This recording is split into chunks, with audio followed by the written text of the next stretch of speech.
Hey guys, welcome to RC Fantasy. I'm Masa, and today I'm gonna show you my Grasshopper four-link suspension. In this video, I'm gonna show you how it's done and how it works. I show you how this suspension works. So basically, you have two trapezoid facing the other way. This lower arms is tapered backward, see, and the other set is facing the other way, tapered forward. So these two trapezoid makes this suspension like stay in center without shifting to the side. It rolls and strokes, but there's no side-to-side movement. See? Doesn't move to the side because of this geometry.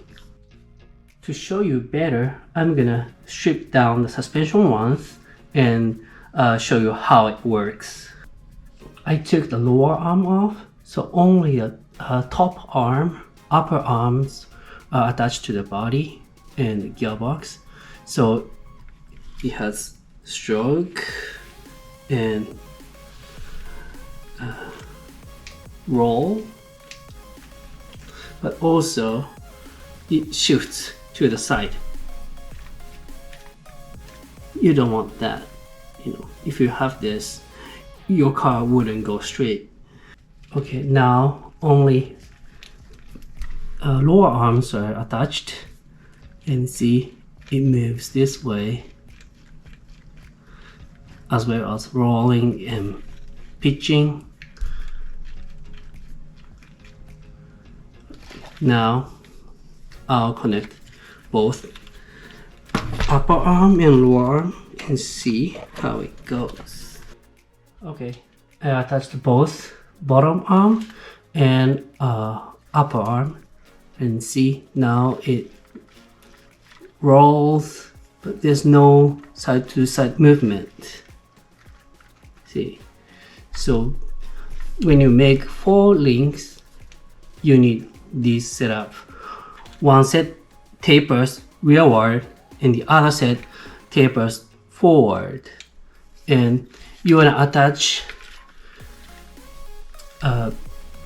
those two sets as close as possible to the axle, so your rolling axis is close to axle tires. You are not rolling from here. If you attach your arms like too far from the axle, like here, you're rolling axles right here, so your tires can roll, like kind of swing sideways, and you don't want that. So you want to attach to pretty much on the axle, like axle's top and bottom end, top side of the axle and lower side of the axle.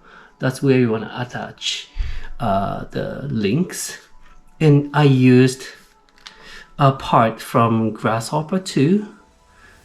It already comes with one set of attachment points, and I made a hole on the bottom side. And I reinforced it. I put epoxy putty, so it's pretty rigid. I did it because I broke one before, so I realized this part needs reinforcement. So yeah, I got another set of the Grasshopper 2 part, then I filled it with the epoxy. So now it's pretty strong, and same thing can be said on this mount. So I made a hole on this chassis, and when I was running, the hole got busted. So this mounting bracket basically snapped off the chassis. So I reinforced it from inside. I put some aluminum plate from inside, so now it doesn't break the plastic. And another reinforcement was on this part. Sorry, this is kind of ugly, but I had to do this. I filled this portion with the epoxy as well, so basically this part broke off too, so I had to do it. At some point I may get another chassis part, but for now this is working fine, so yeah, I just keep it. And also another thing I did on this car is weight on the chassis. I added 100 grams of weight on the rear end of the chassis, so it has enough unsprung weight to make the suspension work. Without it, the chassis is too lightweight, and gearbox is too heavy. So when you go over a gap, basically the axle pushes the whole thing. That's how you get the grasshopper hopping, right? So yeah, you need a decent weight on the chassis part and make the gearbox as light as possible. And I actually cut some portion of the gearbox. So you know, if you have a grasshopper, I think you notice this gearbox is missing something. That's the original mounting portion of, you know, to the chassis. You know, the basically the swing pivot part. It used to be here facing this way, and the hole goes on to right here, and the whole thing is missing. And yeah, I've basically chopped it, so now it's slightly lighter and it looks better without it, because it was hanging out like, you know, very far, almost like a wheelie bar or something. So yeah, that's another thing I did. And one more important part is where to attach the shocks. So original Grasshopper, I think some of you know that shocks are mounted way back here.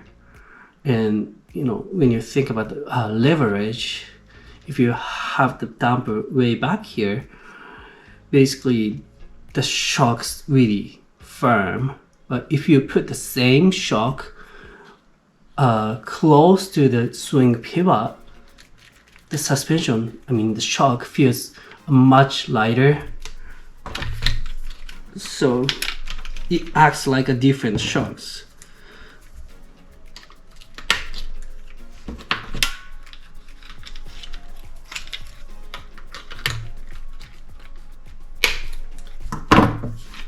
Yeah, so the ratio of entire arm versus shock mount, here versus here, is important. You wanna have the shock closer to the swing pivot, so suspension feels light enough. So it actually, you know, you can see the shock when you drop it. On the stock Grasshopper, there's no movement at all. Like basically solid, and it kind of bounces the front instead of the rear, because the front suspension is super light and soft, and it's really firm on the rear. And now it absorbs the shock like it's supposed to do. So yeah, hopefully this helps somebody. You know, if you're looking to make your own rolling suspension, this can be some reference for you. And I also like the look of it. You know, it feels more like a, I don't know, yeah, more capable off-roader. So yeah, hopefully this video helped some of you guys. And if you feel this was helpful or interesting, please like the video, and maybe you can subscribe to the channel. Bye.